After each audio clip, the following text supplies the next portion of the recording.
Saludos, pobre niño perdido, bienvenido a un nuevo capítulo de la Escuela Médica en el cual vamos a dedicarnos a los trastornos del sodio, la hipo y la hipernatremia. Lo primero es que yo en ese sentido soy un tipo un poco raro y friki y debo de reconocer que los electrolitos en general me fascinan. Tenía ahí un compañero que decía aquello de que el que domina los electrolitos domina el mundo. Y bueno, dominarlos, pues es bastante difícil, pero por lo menos tener una idea general de cada uno de ellos, pues es un reto bastante asumible. Y siempre piensa que todo pensamiento humano, desde el más simple al más complejo, comienza con una corriente de sodio a través de una membrana plasmática. Y solo por eso, pues merece la pena entender todos los entresijos de la hipo y de la hipernatremia. Esta clase, si estás estudiando medicina, nefrología, te va a ser útil para sentar las bases. Si estás preparando el MIR, creo que es muy útil, especialmente si ves la introducción y la parte de hipernatremias, porque hay novedades que yo no he sabido ver o encontrar en las distintas academias y creo que es algo que te podrían preguntar por si quieres ir a tiro hecho. Pero incluso si eres residente o médico general, pues yo te voy a compartir lo poco que yo sé del sodio y creo que es más que suficiente para sobrevivir al día a día y que además verás que vamos a ir poco a poco, de tal manera que todo lo que vayamos contando lo vamos a repetir y vamos a ir profundizando en una espiral, en una vorágine de destrucción que permitirá que según acabemos la clase tengas clarísimo los trastornos del sodio.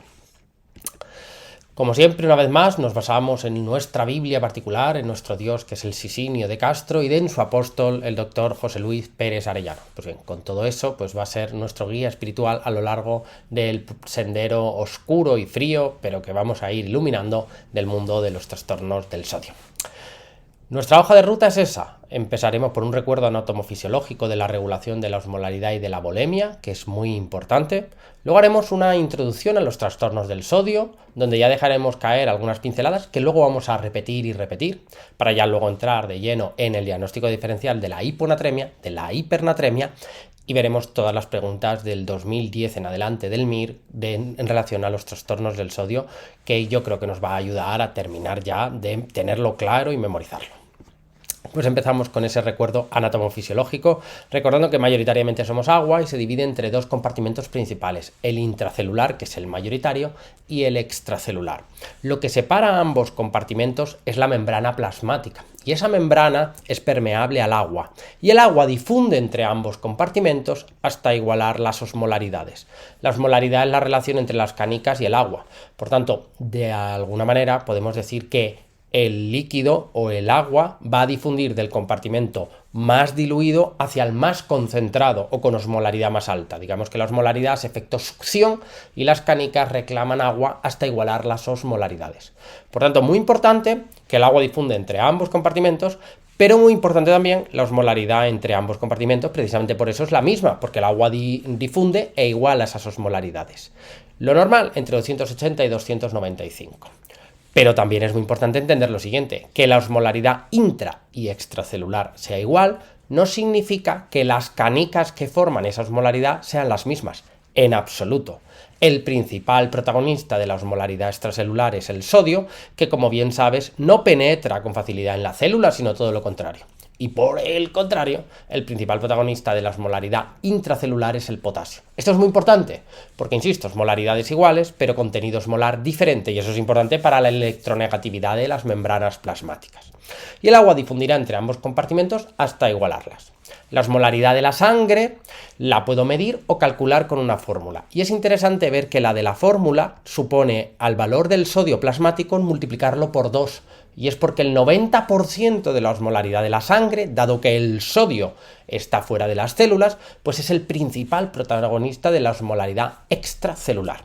Y el resto de parámetros de la fórmula, como la urea o la glucosa, son divididos por factores. Por tanto, el protagonista indispensable de la osmolaridad extracelular, sin duda alguna, es el sodio. Pues bien, ¿cómo va el juego de la osmolaridad? Pues en realidad tú lo que quieres o lo que querría el organismo es controlar cuánta agua hay dentro de cada célula, pero no puede poner un receptor dentro de todas las células que componen tu organismo.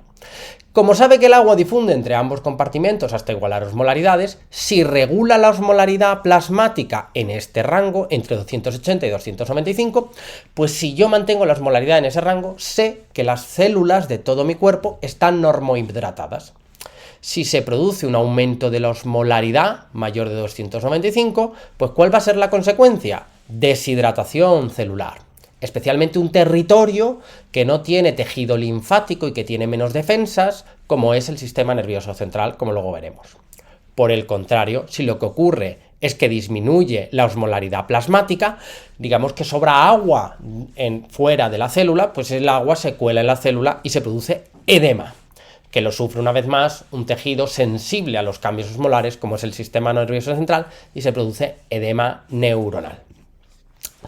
Por tanto, el objetivo es regular la osmolaridad, porque así yo regulo cuánta agua hay dentro de cada una de mis células sin necesitar ir a vigilar cada una de ellas. ¿Cómo se hace? Pues se aumenta la osmolaridad, se disparan la sed y bebes agua y solo agua para diluir tus canicas, para diluir tu sangre, y también se produce la ADH en la neurohipófisis, que es liberada y actúa en el riñón. Muy interesante, y esta es una novedad importante a tener en cuenta, que el gen de la ADH, en el mismo gen se producen varias proteínas. Una de ellas, que no tiene nada que ver con la acción de la ADH, es la copeptina. Por tanto, por cada molécula, por así decirlo, de ADH que se sintetiza una molécula de copeptina. ¿Por qué esto es interesante? Porque medir niveles de ADH es un pifostio, es muy inestable y es muy cara su determinación en sangre. Pero sin embargo, si mido niveles de copeptina, de alguna manera, aunque la copeptina no hace la acción del ADH, estoy midiendo la cantidad de ADH que está sintetizando el organismo de manera indirecta. Y eso va a ser muy útil, como veremos al final, en el diagnóstico diferencial de las hipernatremias, que es cuando se produce un aumento de la ADH. Pero en cualquier caso, ante un aumento de osmolaridad plasmática que tiende a deshidratar las células, se produce un incremento de la ADH y de su amiga la copeptina. ¿Y qué hace la ADH? Va al túbulo distal y colector, inserta canales de agua y succiona hacia el intersticio, gracias al intersticio hiperosmolar, agua, y solo agua. La ADH, si reabsorbiese sodio y agua, pues no solucionaría el problema, porque yo lo que quiero es diluir la sangre. Reabsorbe agua y solo agua, y por ello produce oliguria y hace que la orina esté muy concentrada, porque está extrayendo el agua de la preorina. Por el contrario, cuando hay hiposmolaridad y en sangre hay más agua de la que debería en relación con las canicas sanguíneas, pues ante una hiposmolaridad se inhibe la sed, se inhibe la ADH, y al inhibirse la ADH, pues la nefrona libera agua libre por la orina. Se produce poliuria y es una poliuria rica en agua libre, una poliuria acuosa. Pues bien, eso es como el organismo regula el líquido intracelular, regulando la osmolaridad extracelular. Pero dentro del líquido extracelular hay dos compartimentos principales. El intersticial, que es el siguiente en cantidad, en proporción, y el minoritario, pero el que tenemos siempre muy presente porque es el que da lugar a la presión arterial, el intravascular.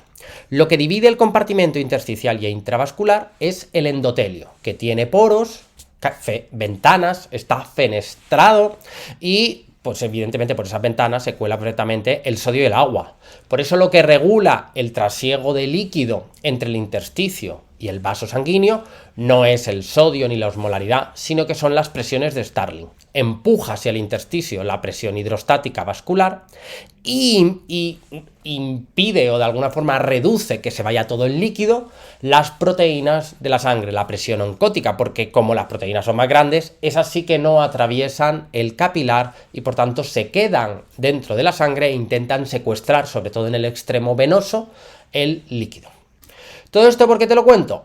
Para que entiendas que el organismo, por otro lado, tiene que regular la volemia efectiva o el volumen extracelular. Ojalá tener un medidor de líquido en cada intersticio de los tejidos y en cada vaso sanguíneo. Pero la evolución no ha dado para tanto y lo que regula el organismo es la volemia efectiva medida en los vasoreceptores. Y para esto, la volemia efectiva, ¿qué es lo que va a suceder? Que cuando hay hipovolemia no llega suficiente flujo a los vasoreceptores, se activa el sistema renina-angiotensina-aldosterona. ¿Y qué hace ese sistema? Va al riñón y reabsorbe ¿qué? Sodio y agua, porque ahora sí me interesa coger las dos cosas. Porque si yo cojo sodio y de forma equimolar cojo sodio y agua, pues ese sodio en mi cuerpo se quedará fuera de la célula junto con el agua y por tanto aumentaré el volumen extracelular. Por tanto, ante una hipovolemia, efectiva, se activará el sistema renina-angiotensina que reabsorberá sodio y agua, que eso es volumen extracelular.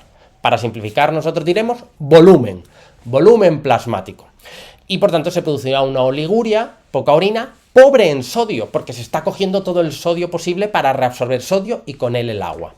Por el contrario, cuando hay hipervolemia efectiva, se dilatan las tuberías, los vasos sanguíneos y liberan péptidos natriuréticos. Y esos péptidos natriuréticos, como su nombre indica, producen natriuresis, van al riñón y pierden NAT de sodio, pérdidas de sodio y agua. Pierden volemia efectiva, pierden sodio y agua para intentar volver a normalizar la volemia efectiva y por tanto se produce poliuria rica en sodio.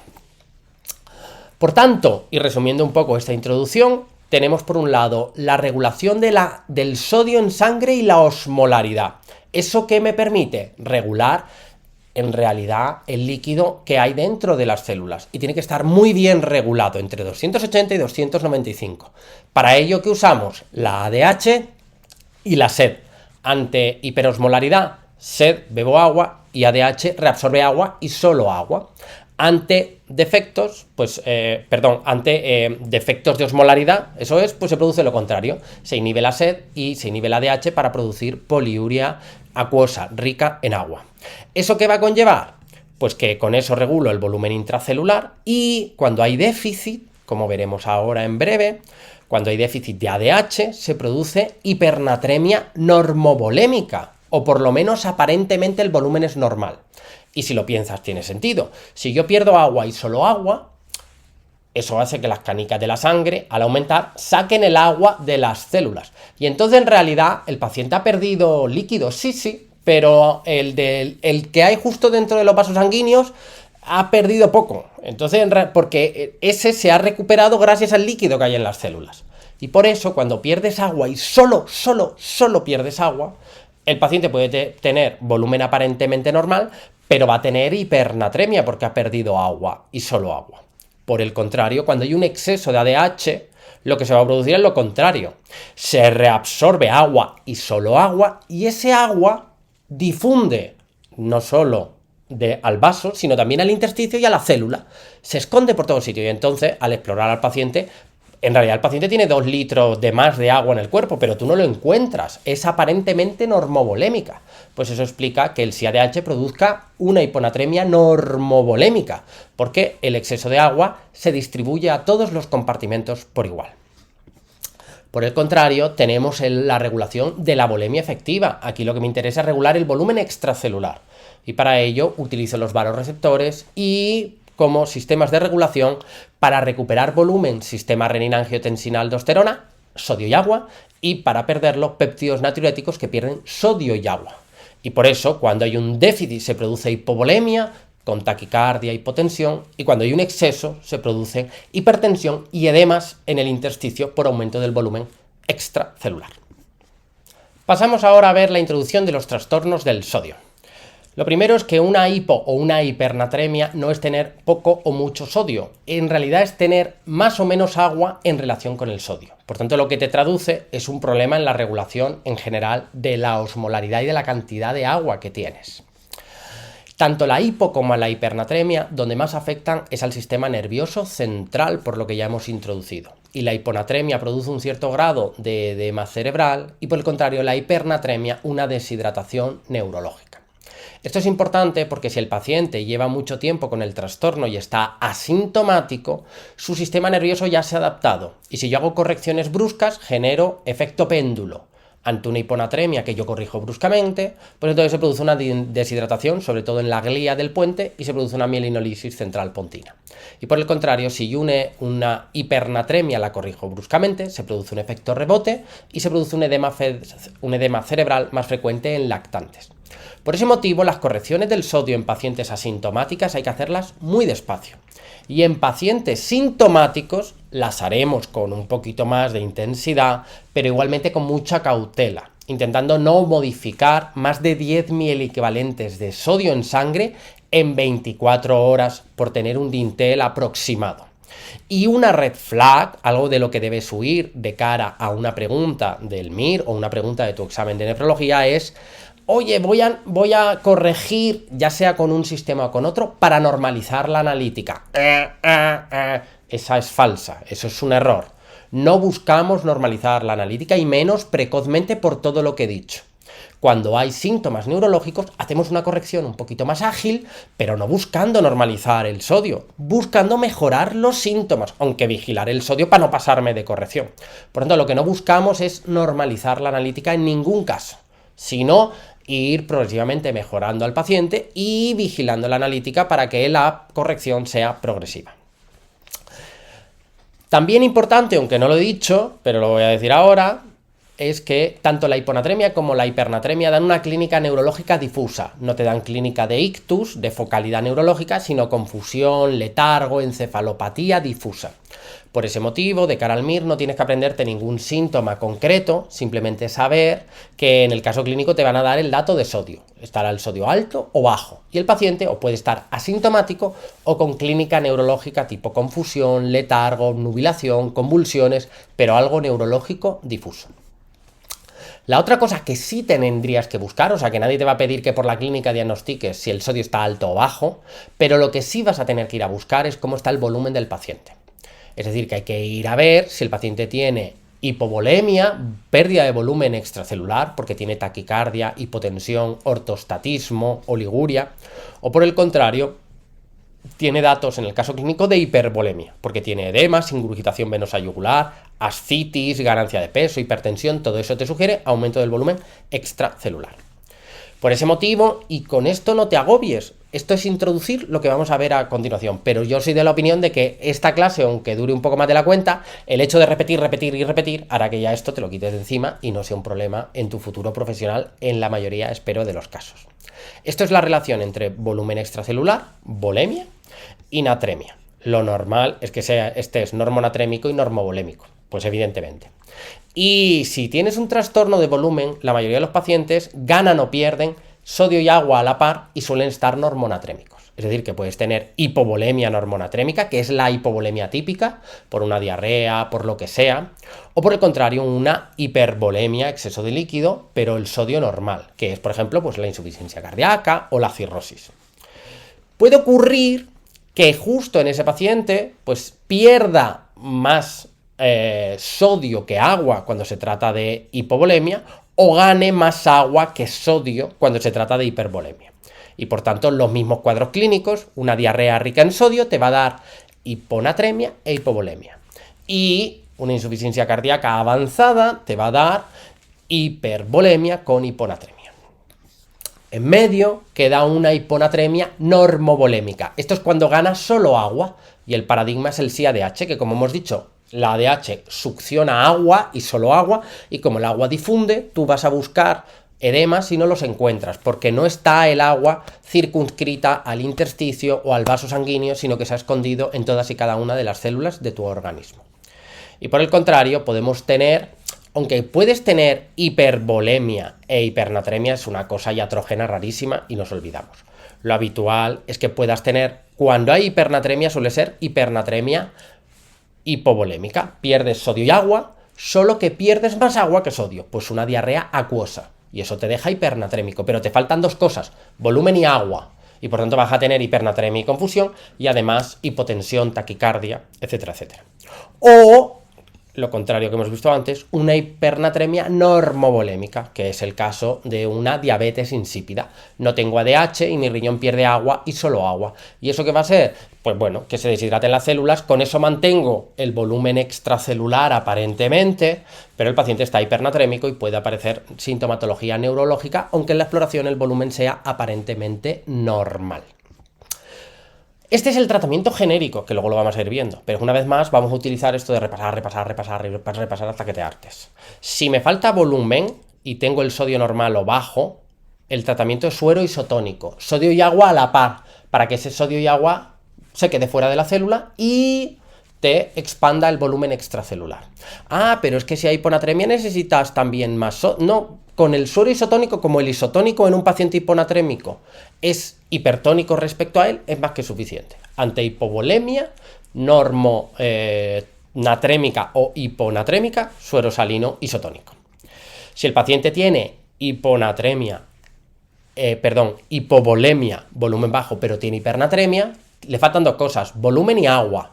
Pues le vamos a dar un suero que sea mitad volumen y mitad agua. El hiposalino al 0,45. Ese suero, que tiene la mitad de sodio que el isotónico al 0,9, porque el 0,45 es la mitad de 0,9, pues ese es mitad agua, mitad volumen. Y por tanto te permite tratar a pacientes que tienen hipovolemia e hipernatremia, porque a ese le faltan dos cosas, agua para las células y volumen extracelular. Si el paciente tiene el volumen aparentemente normal y lo que tiene es hiponatremia normovolémica, pues no te interesa ponerle mucho volumen, te interesa en la medida de lo posible ponerle solo el sodio, por así decirlo, porque en realidad al paciente le sobra agua. Entonces utilizo un suero hipersalino, un hipertónico para darle más sodio que agua. Y por el contrario, si yo tengo una hipernatremia normovolémica, pues no hace falta darle volumen, te interesa darle agua y solo agua. Y en ese caso, si el paciente puede beber, es mejor que beba agua y solo agua, pero por vena, para poner agua y solo agua, ponemos glucosado, porque con la insulina la glucosa entra en la célula y entonces con eso consigues que le estás poniendo por vena prácticamente agua y solo agua, y ese agua normalizará la anatremia y se colará ya en las células e hidratará a las células.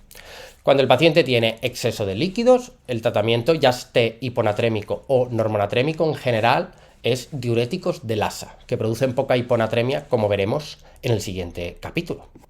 Pues explicamos ahora la hiponatremia, que es repasar todo lo que hemos contado en realidad. Vas a ir usando las mismas piecitas del camino. La hiponatremia es que el sodio en sangre esté por debajo de 135, pero no traduce que te falte sodio, sino que tienes en relación con el sodio un exceso de agua. Las dos causas más importantes son los diuréticos, en concreto las tiacidas, y el SIADH, como ya sabrás. Pero poblacionalmente es más frecuente de forma iatrógena por las tiacidas. Aquí vamos a hacer una salvedad que creo que es interesante, es entender por qué las tiacidas dan hiponatremia. Los diuréticos de Lassa son más potentes, y si algo es más potente y pierde sodio y agua, parecería lógico que los diuréticos de Lassa den más hiponatremia, pero no es así. Y esto es antiintuitivo y por eso lo pregunto. Fíjate, esto es una nefrona y la tiacida actúa aquí, en la nefrona distal, en el túbulo distal. Y entonces hace que se pierdan sodio y agua que va por aquí. ¿Qué es lo que ocurre? Que como hay intersticio hiperosmolar bien formado, pues bien, luego viene la ADH y la ADH recupera ¿cuál de las dos cosas? El agua y solo agua. Y entonces las tiacidas inicialmente iban a perder sodio y agua, pero parte del agua la recupera la ADH y al final en orina se ha producido una pérdida más de sodio que de agua, porque la ADH la ha recuperado el agua. Entonces al final el paciente tiene tendencia a la hiponatremia. Por el contrario, los diuréticos de Lassa, como actúan en el asa de Henle, al bloquear la reabsorción de sodio y agua aquí, se pierde sodio y agua, pero es que además se evita que se forme este intersticio hiperosmolar. En vez de ser tan intenso, es más hiposmolar ese intersticio. Y como es más hiposmolar, se pierde sodio y agua, y luego cuando llega aquí, mi amiga la ADH inserta aquí canales de agua cuyo agua es chupado o succionado por el intersticio. Como el intersticio no está bien formado, pues la ADH no hace tanto efecto, con lo cual los diuréticos de Lassa, al actuar sobre el asa de Henle, consiguen que se pierda más o menos en la misma proporción sodio que agua, con lo cual al final el paciente no tiene hiponatremia. Clínica de la hiponatremia, neurológica difusa, y luego clínica, tienes que ir a buscarla al caso clínico del volumen, que puede que el paciente tenga edemas, aumento de volumen, pérdida, hipotensión, ortostatismo o volumen aparentemente normal. Este es el cajón de la hiponatremia y en realidad parece horroroso, y no te voy a negar que en parte es un poco horroroso, pero ya te digo que una vez lo manejas, pues es relativamente sencillo de deducir. Empezamos poco a poco. Existen, esto es lo raro, una causa de hiponatremia, pero que tiene la osmolaridad alta, hiperosmolar. Eso es que hay en sangre una sustancia que es como el sodio, se queda fuera de la célula y deshidrata las células. Y como sale el agua, pues diluye la sangre y el sodio aparentemente disminuye, pero simplemente es porque hay, por así decirlo, deshidratación celular. Eso ocurre con el manitol y cuando tienes la glucosa altísima, porque la glucosa entra en la célula si hay insulina. Pero si tienes un estado hiperosmolar no cetóxico, glucemias de 500, 600, 700, eso va a darte también hiponatremia. Pero que da igual porque esa hiponatremia es asintomática. Si el paciente está fatalítico, no es porque tiene un sodio de 130. Está fatalítico, amiga, porque tiene una glucemia de 800. Entonces corrígele la glucemia y olvídate del sodio. Luego está la hiponatremia con osmolaridad normal. osmolaridad, si te la dan en el caso clínico, entre 280 y 295. Pues eso en realidad es una falsa hiponatremia, es un error de laboratorio. Hay en sangre muchos lípidos o proteínas que interfieren en la reacción o en la determinación de la anatremia, pero en realidad el sodio es normal y por tanto tampoco da síntomas, y el tratamiento es pues corregir, si es necesario, el exceso de o lípidos o proteínas de la sangre. Y luego tenemos lo más habitual, que sea una hiponatremia hipoosmolar. Y si en el caso clínico no te dan la osmolaridad, asume que es hipoosmolar, porque como el sodio es el protagonista de la osmolaridad plasmática, si hay hiponatremia, casi siempre, salvo en los casos que hemos nombrado, casi siempre que hay hiponatremia hay hipoosmolaridad. Pues bien, cuando hay hiponatremia, ¿qué hay que hacer? Buscar el volumen del paciente. Si el paciente tiene taquicardia, ortostatismo, liguria, pues eso es que tiene hipovolemia. Y lo que le ha ocurrido es que ha perdido sodio y agua, solo que ha perdido más sodio que agua, pues porque tiene una diarrea rica en sodio, o porque su riñón pierde agua, como son las propias tiacidas, o otro diurético que es el antagonista de la aldosterona, o que te falle la propia aldosterona. Todo esto te hace perder líquido, y ese líquido que pierdes es rico en sodio, y por eso tienes pérdida de volumen, pero hiponatremia a su vez. Por otro lado, nos vamos al otro extremo. Si el paciente lo que tiene es ingurgitación venosa yugular, edemas, ascitis, aumento de peso, pues el paciente es evidente, lo ves de lejos, tiene hiponatremia y está hinchado como un globo. Pues eso es un fracaso en un órgano que regula volumen. Insuficiencia cardíaca, insuficiencia renal, insuficiencia hepática o cirrosis, y por tanto el paciente ha ganado sodio y agua, tiene volumen aumentado, solo que ha ganado más agua que sodio, y por eso en su analítica tiene hiponatremia. Que estos casos normalmente tienen normonatremia, pero cuando la enfermedad avanza mucho, llega un punto en el que hacen hiponatremia y es un dato de mal pronóstico en la enfermedad de base. Y luego tenemos el meollo, el cogollo de todo esto, que es la hiponatremia donde tú exploras al paciente y el volumen es aparentemente normal, que eso es el SIADH o algo que se le parece. También está la polidipsia psicógena, que por ahora la vamos a omitir porque veremos que se parece un poco a un SIADH y que su diagnóstico es muy sencillo, aunque no lo creas, y te va a quedar clarísimo al final de esta clase. Causas de, primero, ¿cómo se comporta el SIADH? Pues el SIADH se comporta como un aumento del efecto de esa hormona que hace que se reabsorba agua, y como se reabsorbe agua, ¿se acumula agua en la sangre? No. El agua difunde en el intersticio y en la célula. Entonces tú cuando exploras al paciente no encuentras el exceso de agua, no tiene edemas, no tiene hipertensión. El resto de cosas, pH normal, potasio normal, todo lo que se te ocurra es normal. El paciente lo que tiene es una hiponatremia hiposmolar con volumen aparentemente normal, y en orina ocurre lo contrario. La orina está concentrada, pero el sodio en orina está alto, porque la ADH coge el agua y solo el agua, y entonces aumenta la concentración, la relación en orina de sodio y agua está alta, y por tanto hay, pero no es que el SIADH pierda sodio, en realidad es que el SIADH recupera agua y solo agua libre, y el paciente tiene 2 kilos de más, pero son 2 kilos de agua, y tú no lo encuentras en la exploración física. Todo lo demás podemos decir como resumen que es normal. Hay dos cosas hormonales, que son el déficit de cortisol y el déficit de hormona tiroidea, que producen hiponatremia como un SIADH. Hiponatremia hiposmolar, con orina concentrada y sodio en orina alto, pero volumen aparentemente normal. Y esto es porque el cortisol y la hormona tiroidea hacen que se destruya pronto la ADH. Y si faltan en sangre, pues la ADH aumenta su vida media, su presencia, y producen un efecto como un SIADH. El diagnóstico de SIADH no requiere medir nada de particular, es así de sencillo. Hiponatremia hipoosmolar y miro la orina. Sodio en orina alto y osmolaridad urinaria alta, mayor que la de la sangre, pues ya tengo un SIADH. Sin más, siempre y cuando el volumen al explorar al paciente sea normal. Y entonces, una vez lo diagnosticado, aparte de tratarlo, buscaré las causas. Las principales causas de SIADH a recordar es patología neurológica, cosas del coco, traumatismos, encefalitis, ictus, cosas del pulmón, neumonía por legionela, pero cualquier neumonía, tuberculosis, traumatismos torácicos. Y además cáncer, sobre todo neuroendocrinos, como es el OATCEL de pulmón, porque eso se encuentra en el gen de la ADH y se ponen a sintetizarla con facilidad. Y también fármacos. Cualquier fármaco te puede dar un SIADH, especialmente los fármacos del coco, los psicofármacos, antipsicóticos, antidepresivos, etcétera, etcétera. Por tanto, causas de un SIADH, patología cerebral, patología pulmonar, tumores y fármacos, especialmente los psicofármacos. Y el último cuadro que merece la pena nombrar es la polidipsia psicógena, beber tanta agua que diluyes tu sangre. En realidad incorporas tanta agua que una vez más pues te va lavando de sodio la sangre, tienes poliuria, pierdes mucho líquido y en general puede que haya un exceso de agua en sangre, pero se mete por todos lados y el volumen es aparentemente normal. El dato claro, único de una polidipsia psicógena es que el paciente tiene hiponatremia, pero su orina está como le toca. Como bebe tanta agua, su orina es como líquido cefalorraquídeo, clara y cristalina. Tiene poliuria acuosa. La osmolaridad urinaria es que va de 100 a 1000, pues en este caso, en la potomanía o polidipsia psicógena, la osmolaridad urinaria es menor de 100. Orina totalmente diluida. Piensa que en el resto de cuadros que estoy rodeando, la osmolaridad urinaria en el fondo está de alguna forma más elevada. En la insuficiencia cardíaca, pues el riñón reabsorbe. En el fracaso renal, el riñón falla y pierde cosas en la orina, osmolaridad alta.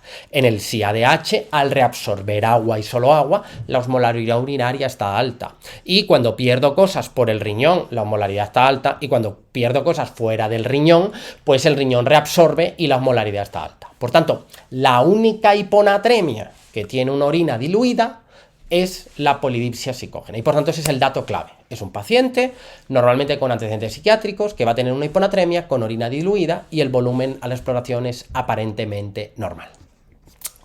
¿Cómo se trata? Pues los casos raros, etiológico, corregirle la hiperglucemia, lo que sea, porque ese sodio no da síntomas. Si el paciente lo que tiene son pérdida de volumen, suero isotónico. Ah, pero es que tiene hiponatremia. No pasa nada, con el isotónico se corrige sola. No le pongas hipertónico porque vas a corregirlo mucho más brusco de lo que deberías. Si el paciente lo que tiene son edemas, pues daremos diuréticos que no den hiponatremia, diuréticos de Lassa, o que den menos hiponatremia, diuréticos de Lassa. Y finalmente el cuadro de en medio, un SIADH o algo que se le parezca. Si es polidipsia, restricción hídrica. Si es que me falta cortisol, darle cortisol. Si falta hormona tiroidea. Y si es un SIADH, ¿cuál es el tratamiento? Pues el paciente está asintomático, el tratamiento es restricción hídrica. Y si el paciente tiene síntomas neurológicos en un SIADH, hay que poner suero hipertónico, pero con cautela y no buscando normalizar la anatremia. No, intentando ser un poco más acelerada en la recuperación para corregir los síntomas. Ese es el tratamiento agudo del SIADH. A largo plazo, en un SIADH crónico, por un OTCEL, por algo que todavía no vas a tratar y que va a tardar en mejorar, a largo plazo puede utilizar además urea, que es un fármaco que al tomarlo te hace perder agua, pero no pierde sodio, y este paciente lo que tiene es ese su problema, o un antagonista de la ALDH, que es el tolvaptan, que te va a hacer perder agua por orina. Pero ese es el tratamiento a largo plazo. En la fase aguda, si tienes un SIADH, tratas la causa, y si el paciente está asintomático, decirle, como su ADH ya está recuperando agua por orina, que no meta él más agua al cuerpo, restricción hídrica. Y si el paciente tiene síntomas intensos neurológicos, ahí hacemos una corrección un poquito más generosa con un hipertónico, pero ojo, cuidado, no con el objetivo de normalizar la anatremia, sino de mejorar la sintomatología del paciente. Y para terminar vamos a hablar de la hipernatremia, tras lo cual relacionaremos los trastornos de hipo e hipernatremia con diagnósticos diferenciales y veremos algunas preguntas del MIR de los últimos años. Pues bien, la hipernatremia, pues por equivalencia, no es un exceso de sodio, es que te falta agua. Y por tanto eso va a dar sobre todo sintomatología neurológica por la pérdida de agua, que además puedes haber perdido también volumen, sodio de agua, solo que has perdido más agua que sodio, y darte también hipovolemia. Normalmente ocurre en gente que por sí sola no es capaz de beber y compensar la situación. Lactantes, demencias, bajo nivel de conciencia, etcétera, etcétera. Clínica neurológica por la hipernatremia difusa, y luego si el paciente tiene hipovolemia, pues además tendrá taquicardia, ortostatismo, etcétera, etcétera. El diagnóstico de la hipernatremia es más sencillo. Lo único que hay que hacer es mirar la orina del paciente y, por supuesto, la volemia, para ver si tiene hipovolemia o no. Normalmente, si hay hipernatremia, hay hiperosmolaridad, por tanto ese dato no me importa mucho, pero todos van a ser hiperosmolares. Si el paciente tiene oliguria, si tiene poquísima orina y es súper naranja, está hiperconcentrada, con osmolaridad urinaria altísima, de más de 700, 800, pues eso que está perdiendo el agua por otro sitio, por el tubo digestivo, por la piel, por sudor, por donde sea. Si el paciente tiene cierta diuresis y la orina ya no es tan intensa, con una osmolaridad de 300 a 700, pues eso es que está perdiendo el agua por el riñón, pero porque algo está arrastrando ese agua. Es una diuresis osmótica. como ocurre en la diabetes mellitus por la hiperglucemia. Esa glucosa se filtra y arrastra agua, por eso hay polidipsia, poliuria en la diabetes mellitus, o cuando el paciente toma un diurético, como es diurético de Lassa, que no da hiponatremia, sino en todo caso da hipernatremia. Y luego lo que te preguntan en realidad de cara al MIR, que es cuando el paciente lo que tiene es una hipernatremia, está hipernatrémico él, pero su orina es todo lo contrario. La orina es líquido cefalorraquídeo, agua de roca, tiene poliuria acuosa, orina rica en agua. Y está ocurriendo pues lo contrario a lo esperable. El paciente está seco e hipernatrémico y su orina es muy abundante y rica en agua con una osmolaridad urinaria muy bajita. Pues eso es típico de la diabetes insípida, que habrá que ver si es central porque no se produce ADH, o nefrogénica, típicamente por litio, que genera resistencia a la acción de la ADH. ¿Cómo se trata? Y así lo dejamos así introducido. Pues si te falta volumen y agua, porque tienes hipovolemia e hipernatremia, como es cuando tienes pérdidas extrarrenales o renales osmóticas, así como resumen, pues tengo que darte un suero que sea mitad agua, mitad volumen, el hiposalino. Porque como es hiposalino, pues te estoy dando un poquito de volumen y un poquito de agua, un mix en un solo suero. Pero si por el contrario tienes solamente pérdida de agua, solo tienes pérdida de agua y no tienes ni hipotensión, ni taquicardia, ni ortostatismo, solo hipernatremia y deshidratación celular, en ese caso necesito darte agua y solo agua. Y por tanto beber agua, suero de agua y solo agua, glucosado porque tu insulina meterá la glucosa en la célula y el agua difundirá a las células. Y a largo plazo, si es una diabetes insípida, si te falta ADH central, pues te doy ADH subcutánea o esnifada intranasal, la ADH, o si es una diabetes insípida nefrogénica, pues beber mucha agua porque la ADH no va a ser su efecto. Y esto es un truco, una regla, un truquito, aunque el mecanismo no es tal cual así, pero si una diabetes insípida nefrogénica no mejora, no se normaliza el sodio bebiendo agua, pues puedo darte un diurético que pierda sodio, que dé hiponatremia. De ahí que se utilicen las tiacidas para las hipernatremias crónicas por diabetes insípida nefrogénica. ¿Cuál es el lío? Y ahora lo vamos a integrar ya todo, porque ya hemos terminado de explicar. Ahora lo único que vamos a hacer es repasar. ¿Cuál es el lío? Pues el lío es que cuando el paciente tiene el volumen normal, la volemia es normal, pues tú piensas que, o más o menos deberías pensar, como el volumen es normal, pues puede ser un SIADH, o una diabetes insípida, o una apotomanía. Claro, pero la clave está en el sodio. Para ser un SIADH tiene que haber hiponatremia. Eso no es negociable, tiene que haber hiponatremia. La polidipsia psicógena o potomanía, lo habitual, si se le va mucho la pinza bebiendo agua, es que tenga hiponatremia. Lo que pasa es que tendrá poliuria acuosa. Pero puede ser que tenga el sodio normal si bebe mucho y tiene poliuria acuosa, pero no llega a hacer hiponatremia. Pero la polidipsia psicógena lo que da es hiponatremia en todo caso. Normo o hiponatremia. Y la diabetes insípida, que también tiene el volumen aparentemente normal, da poliuria acuosa y da hipernatremia, o si el paciente bebe lo suficiente y compensa la situación, pues entonces puede que tenga normonatremia. Lo que no tiene la diabetes insípida es hiponatremia, evidentemente. Tiene normo o hipernatremia. No sé si me explico. Esto que acabo de decir lo vamos a repasar 3 veces o de 3 formas diferentes. Empezamos. Fíjate. ¿El SIADH tiene poliuria acuosa? No, la ADH absorbe agua de la orina. Por tanto, el SIADH tiene hiponatremia, siempre hay hiponatremia en un SIADH y la orina está concentrada. Por su parte, la polidipsia psicógena va a dar hiponatremia, pero su orina es acuosa, orina diluida. Y puede ser que en fases precoces tenga normonatremia. Y la diabetes insípida te va a dar hipernatremia, aunque puede que en fases compensatorias tenga normonatremia, pero va a dar diuresis acuosa. Y dirás, me estoy liando muchísimo. Mira, imagínate que te dan como síntoma guía volumen normal, todos ellos volumen normal, y te dicen, el paciente tiene hiponatremia. Volumen normal e hiponatremia solo puede ser o SIADH o potomanía. Si la orina está concentrada, es un SIADH. Si la orina está diluida, es una potomanía o polidipsia psicógena. Otros, y lo que no puede ser, porque hay hiponatremia, es una diabetes insípida. Nos vamos a otra opción, que es que nos digan que hay poliuria acuosa. Si hay poliuria acuosa, ya no puede ser un SIADH, porque él tiene la orina concentrada. Si hay poliuria acuosa y hay hiponatremia, pues entonces es claramente una potomanía o polidipsia psicógena.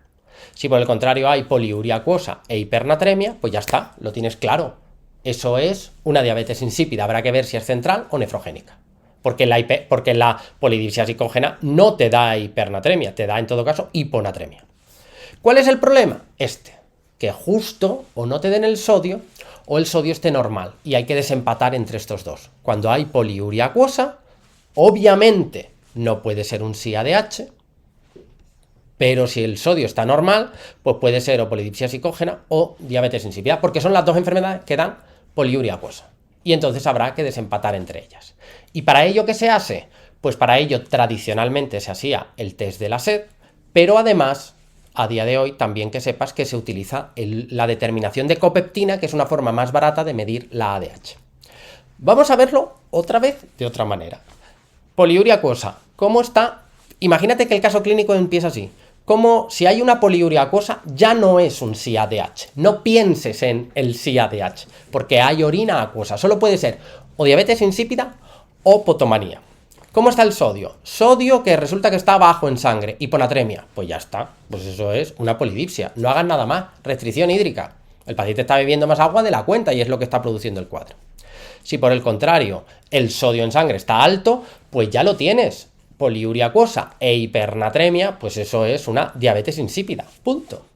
Sería interesante saber si es central o nefrogénica. ¿Qué se hacía en estos casos antes? Pues le pinchabas ADH y si mejoraba era central y si no mejoraba la concentración de la orina, la osmolaridad urinaria no mejora, pues es nefrogénica. Hoy día, otra manera de hacerlo es hacer determinación de copeptina. Si un paciente tiene diabetes insípida, porque ya tiene poliuria acuosa e hipernatremia y tiene la copeptina alta, pues eso es como decir que tiene la ADH altísima. Pues eso es que es una diabetes insípida nefrogénica, por ejemplo, por litio. Si por el contrario, teniendo una diabetes insípida, la copeptina está baja, pues eso es como tener la ADH baja y por tanto pues lo que tienes es una diabetes insípida central. Esta la trataré con hidratación y tiacidas y esta la trataré con ADH porque esta responderá al ADH. ¿Cuál es el problema? Que el paciente tenga poliuria acuosa y me digan que el sodio es normal o no me lo den. En ese caso, pues tengo que desempatar. O es polidipsia o es diabetes insípida. ¿Cómo desempato? Con la copeptina y con el test de la sed. ¿Y cómo lo hago? Pues como vas a ver ahora. Nos vamos a centrar en este apartado concreto. Si yo tengo una poliuria acuosa y el paciente tiene el sodio en sangre normal, pues entonces, como tiene poliuria acuoso, o es potomanía, potomanía polidipsia psicógena o diabetes insípida. Si yo no le hago todavía nada para ahorrarme molestias, para ahorrar test que generan iatrogenia, deshidratar a alguien tiene sus consecuencias. Pues si yo a este paciente le miro teniendo la orina acuosa, le miro la copeptina y está altísima, pues ya está, no hay que hacer mucho más. Eso será una diabetes insípida nefrogénica. Y eso que me ahorro el hacerle el test de la sed. Si por el contrario la copeptina está bajo, es como tener la ADH baja. Entonces ahí pues, puede ser que el paciente la baje porque está bebiendo él mucho o porque le falte ADH. O sea que aquí hay que diferenciar si es diabetes insípida central porque no sintetiza ADH y copeptina o si por el contrario es una polidipsia psicógena que como bebe mucha agua inhibe el sistema. ¿Cómo lo diferencio? Pues diciéndole que deje de beber y ¿qué hago? Miro lo que ocurre en su orina y en su copeptina. Si al dejar de beber aumenta, es lo fisiológico, aumenta la copeptina, aumenta su ADH y su orina se concentra y aumenta su osmolaridad, pues eso era una polidipsia psicógena o potomanía. Si por el contrario, al dejar de beber, no aumenta la copeptina ni se produce un aumento de la osmolaridad urinaria, pues eso es una diabetes insípida central.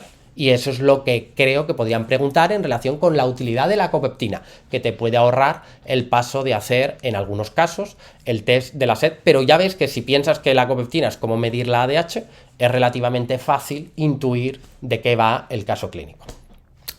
La última explicación de todo esto, porque es para que ya lo tengas claro. Ante una poliuria acuosa, el paciente tiene mucha diuresis acuosa. Pues puedo medir la copeptina y la osmolaridad urinaria, y ver si se va concentrando y ver qué pasa después de poner ADH si llego a tener que hacerlo porque no me aclaro con las pruebas anteriores.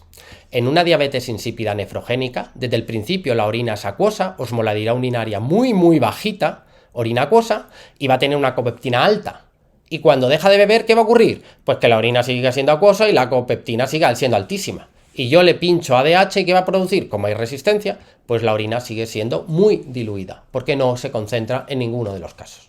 Y esto es típico del efecto del litio. Cuando lo que tenemos es una polidipsia, ¿qué va a ocurrir? Que de forma basal, como el paciente bebe mucho, diluye su sangre e inhibe su ADH.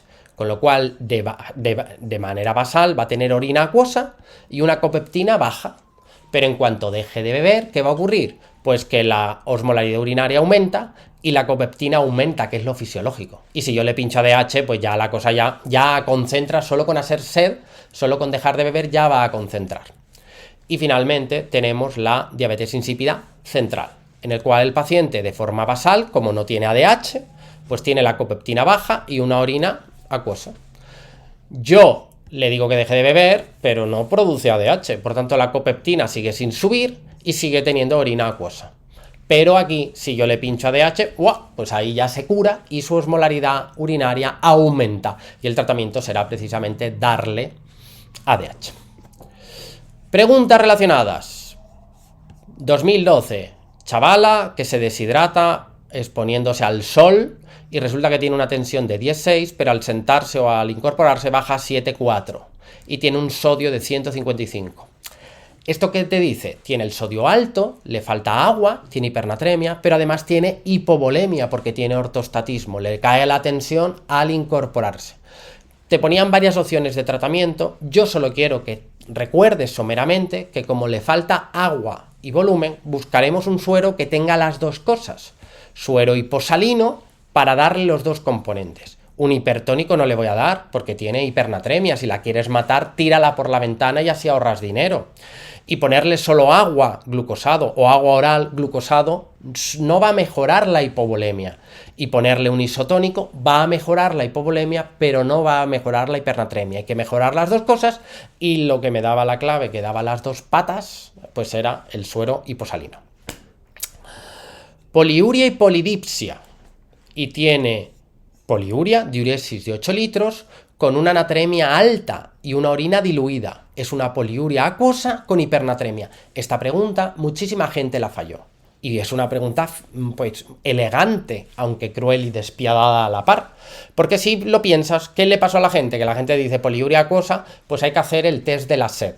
Pero aquí no hace falta hacer el test de la sed, porque yo aquí no tengo que diferenciar si tiene diabetes insípida o tiene potomanía.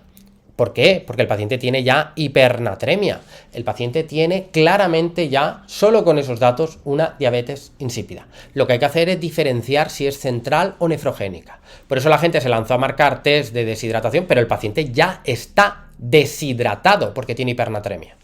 ¿Para qué le vas a hacer el test? Si es que está claramente deshidratado. Lo que hay que hacer es ver cómo responde a la ADH, pregunta de entonces. Hoy te podrían preguntar niveles de copeptina, que sería la otra manera, porque como ya tiene diabetes insípida, pues entonces miro copeptina, si está alta, nefrogénica, si está baja, pues diabetes insípida central. Sería lo que yo cruel y despiadadamente preguntaría en el próximo MIR. La nefropatía por litio que produce, pues una diabetes insípida nefrogénica. Y lo han preguntado de una u otra manera. La diabetes insípida inducida por litio, pues no se debe a que dé mutaciones, esas son las enfermedades genéticas. Y no, como es nefrogénica, no responde a desmopresina, a ADH. Y las tiacidas no están contraindicadas, al contrario, es parte del tratamiento. Lo correcto de la lista, pues lo podías deducir, pues el litio que hace, que disminuya la expresión de los canales de agua en el túbulo colector, y esa es la explicación. El uso de urea se utiliza para producir diuresis sin pérdida de sodio, sin natriuresis. Y ya solo con eso te daba las pistas. Pues eso, ¿en quién lo utilizo? En el SIADH crónico. Si yo tengo que perder agua sin sodio, lo necesito cuando hay un exceso de agua y hay hiponatremia en sangre. Y por tanto lo utilizaré en una hiponatremia euvolémica o aparentemente con volumen normal.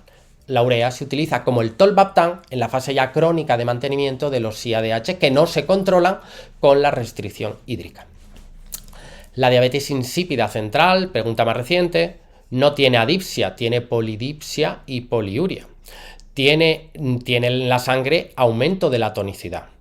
Y como es central, tiene una respuesta apropiada a la ADH si se la das. Lo correcto, y no era muy difícil, pues es que la diabetes insípida tiene natremia tendente al alza, tendencia a la hipernatremia, con una orina diluida, que es lo que hemos repetido 87.432 veces. Pregunta más reciente, paciente que toma sertralina, ya es un cuadro confusional y tiene el sodio bajo. Pues eso, un fármaco, psicofármaco, un ISRS e hiponatremia, y no te dicen nada más, pues eso parece un SIADH. ¿Qué es lo difícil de la pregunta? Pues que dieron la opción, como tiene confusión, tú dices, pues le voy a poner un suero hipertónico. Pues no es mala idea, el problema es que esta opción decía para restablecer cuanto antes el sodio, la natremia. Y no buscamos normalizar la analítica. Red flag, eso nunca, porque puede producir una mielinolisis central pontina. Por tanto, dieron por más correcto pues el hecho de hacer restricción hídrica, aunque tenga ya ciertos síntomas, pero oye, si no mejora, pues entonces ya ponemos suero salino y no te ponen si hipotónico, hipertónico, normotónico. Es decir, que la pregunta está planteada con mala leche para que te hiciese dudar con la opción 2, claramente. Pero la 2 había que no marcarla por esa red flag que te digo. Pregunta para mí especialmente difícil, pero a la vez bonita. Paciente con esquizofrenia, y eso ya implica, para entendernos, que toma psicofármacos que puede dar un SIADH. Pero también, por otro lado, pues puede tener comportamientos compulsivos, aunque no sea lo típico de la esquizofrenia, pero este cuadro clínico no te lo pone un psiquiatra, te lo pone un internista o algo por el estilo, y eso puede dar potomanía. Y también, aunque no en la esquizofrenia no se trata con litio, pues puede haber algo que dé diabetes insípida, y por tanto te mezcla todo. La cuestión es que tiene un cuadro confusional y tiene un sodio de 118, y todo el mundo piensa inmediatamente en, pues eso es un SIADH. Pero, y esta es la clave, tiene hiponatremia con una orina con osmolaridad muy baja. Tiene hiponatremia con orina acuosa. Eso ya no es un SIADH, porque la ADH concentra la orina.